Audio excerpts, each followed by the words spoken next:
Hello friends, જય શ્રી ગણેશ. સ્વાગત છે તમારું મારી ચેનલ ગુજરાતી કિચનમાં. તો આજે આપણે બનાવશું ઘઉંના લોટના પાપડ. એકદમ પરફેક્ટ માપ સાથે હું આજે તમને ખીચું બનાવવાનું બતાવીશ.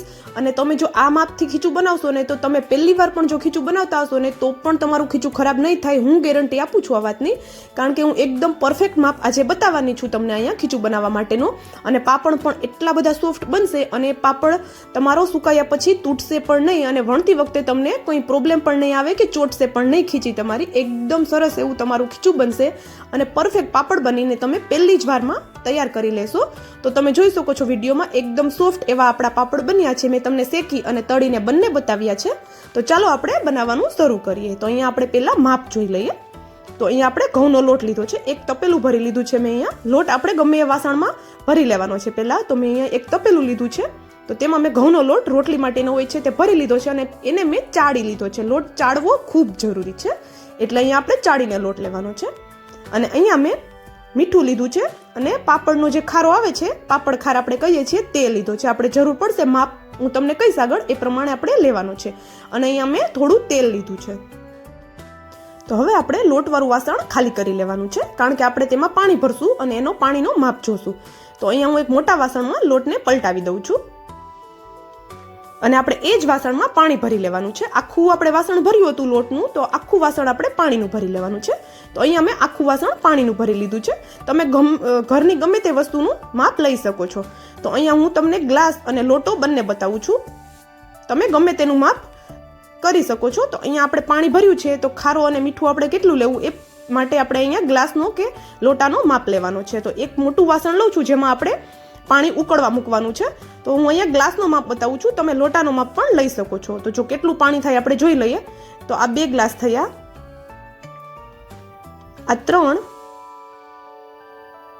અને આ ચોથો ગ્લાસ એ થોડો અધૂરો રહી ગયો છે. તો આપણે તેને ફૂલ ભરી લેવાનો છે, કારણ કે પાણી તો ઉકળશે, આપણું ઉકાળવાનું છે આપણે સારું એવું, તો તે થોડું બળશે.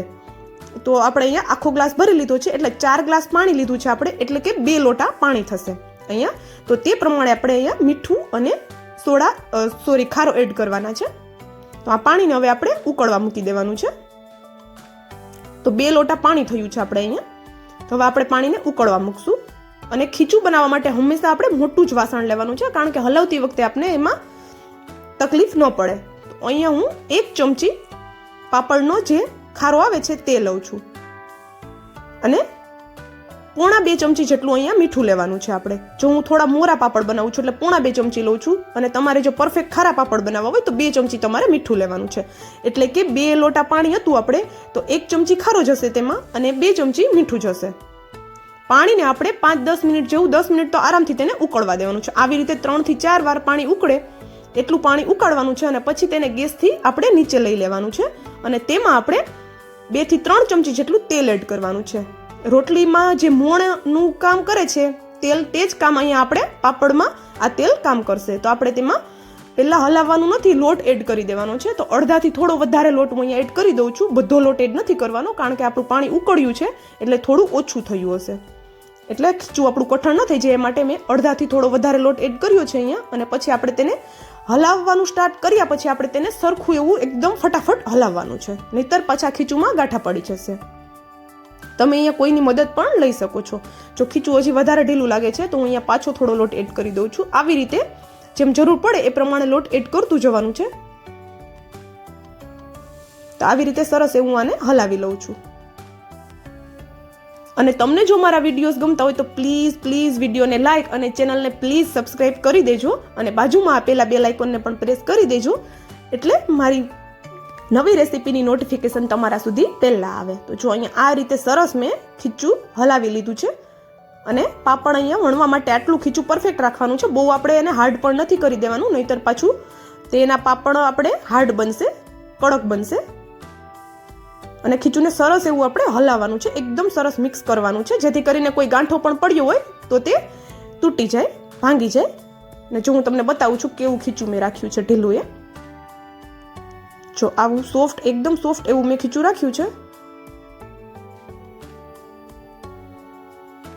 જો આવું ખીચું હશે તો પાપડ એકદમ પરફેક્ટ એવા આપણા સોફ્ટ બનશે. જો આટલું ખીચું આપણે રાખવાનું છે. જો તમને પાપડ વણતા ન ફાવતા હોય અને તમારે મશીનમાં બનાવવા હોય તો પણ આ ખીચું પરફેક્ટ છે મશીન માટે પણ.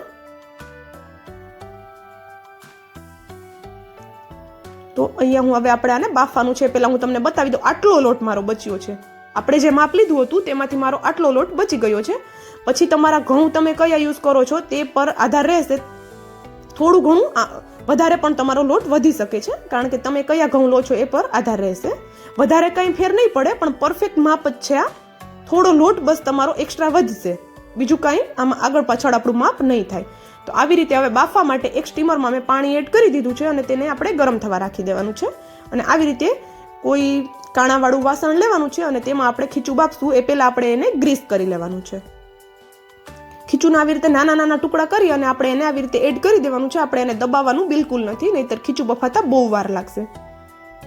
તમારે અહીંયા કાણાવાળું વાસણ ન લેવું હોય તો તમે અહીંયા નીચે વ્હાઇટ કલરનું કપડું પણ પાથરી શકો છો અને એની ઉપર પણ ખીચું મૂકી શકો છો.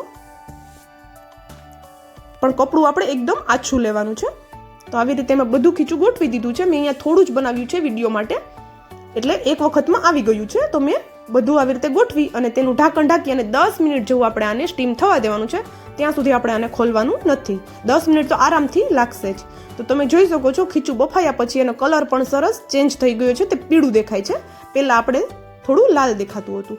તો તમે જોઈ શકો છો આવી રીતે સરસ ખીચું આપણું બફાઈ ગયું છે. થોડી જારી પણ પડી ગઈ છે ખીચુંમાં. તો પરફેક્ટ એવું આપણું ખીચું બફાયું છે.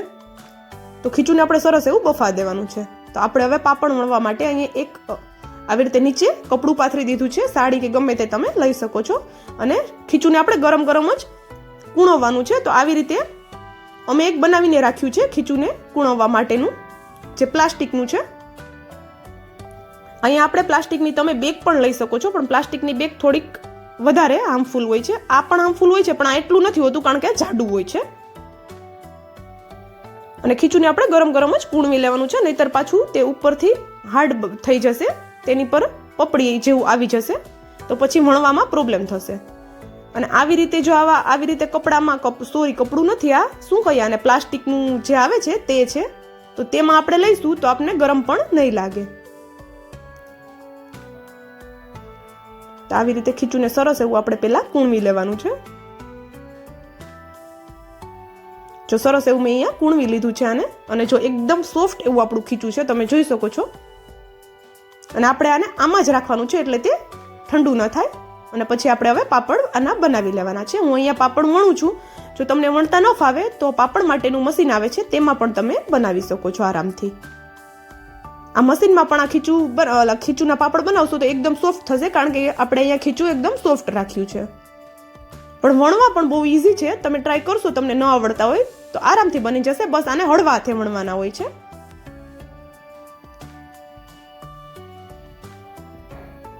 આવી રીતે બધા પાપડ આપણે વણી દેવાના છે.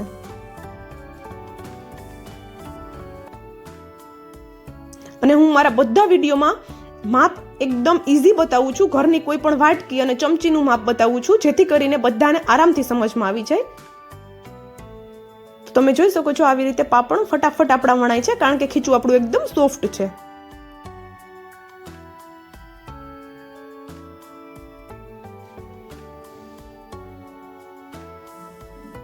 તો પેલો પાટલો મને થોડો નાનો પડતો હતો, તો મેં અહીંયા પાટલો બદલાવી લીધો છે. અને આ રીતથી જો તમે એકવાર ખીચું ટ્રાય કરજો, એકદમ પરફેક્ટ એવું પહેલી જ વારમાં તમારું ખીચું બનશે. જો તમારું ખીચું બગડતું હોય કે પછી તેનાથી પાપડ હાર્ડ બનતા હોય, પાપડ તૂટતા હોય, તો તમે આ રેસીપી એકવાર ટ્રાય કરો. પરફેક્ટ એવા પાપડ તમારા બનશે. ખીચું પણ પરફેક્ટ બનશે તમારું, એ પણ પહેલી જ વારમાં. તમે જોઈ શકો છો આવી રીતે પાપડ મેં બનાવી લીધો છે.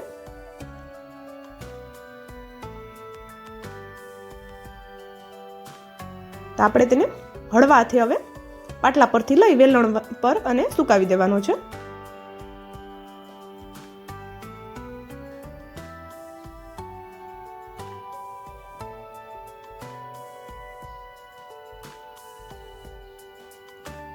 ને પાપડને આપણે સારા એવા તડકામાં સુકાવા દેવાના છે. એકદમ ડ્રાય થઈ જાય, એકદમ કડક અવાજ આવવા માંડે ત્યાં સુધી આપણે એને સુકાવા દેવાના છે.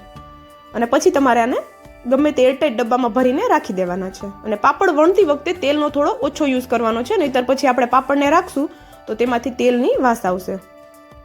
અને આ રીતે તમે ઉનાળામાં વરસાદ આવવાનો હોય એ પહેલાં પણ પાપડ વણી અને ડબ્બામાં ભરીને રાખી દો તો તમે આખું ચોમાસું પણ આ પાપડ એન્જોય કરી શકો છો. ખરાબ જરા પણ નહીં થાય.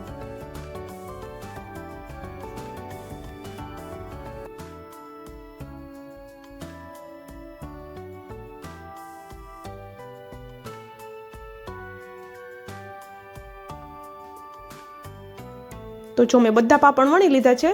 તો મેં અહીંયા 2 લોટાની ખીચી બનાવી હતી, તો એમાંથી આટલા પાપડ બનીને આપણા તૈયાર થયા છે.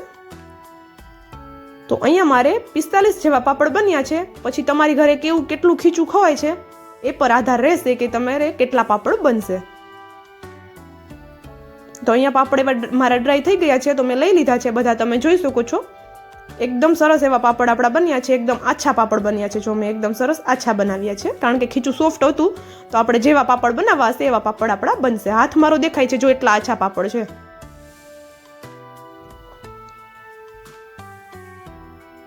અને આપણે સરસ એવું ડ્રાય થવા સુકાવા દેવાનું છે. થોડા ઘણા પણ જો તે અંદરથી ભીના હશે તો પાપડ આપણા કડક શેકાતા થશે. તો હવે હું તમને શેકીને બતાવી દઉં અહીંયા પાપડ. કારણ કે રોજ રોજ આપણે પાપડ શેકીને જ ખાતા હોય છે. રોજ આપણે તળેલો પાપડ નથી ખાતા, એટલા માટે હું પહેલા અહીંયા શેકીને બતાવું છું તમને. જો એકદમ સરસ એવો ફૂલે છે આપણો પાપડ. જો એકદમ સરસ એવો આપણો પાપડ ફૂલ્યો છે. અને હવે હું તમને તળીને પણ બતાવી દઉં છું. તો તેલ આપણું ગરમ થઈ ગયું છે. આપણે તેમાં પાપડ હવે તેલમાં એડ કરી દેવાનું છે.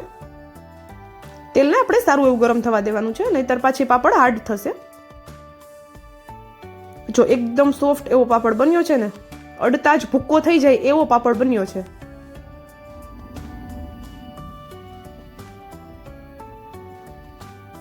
તો તમે પણ આ રેસીપી એકવાર જરૂરથી ટ્રાય કરજો અને પાપડ એન્જોય કરજો.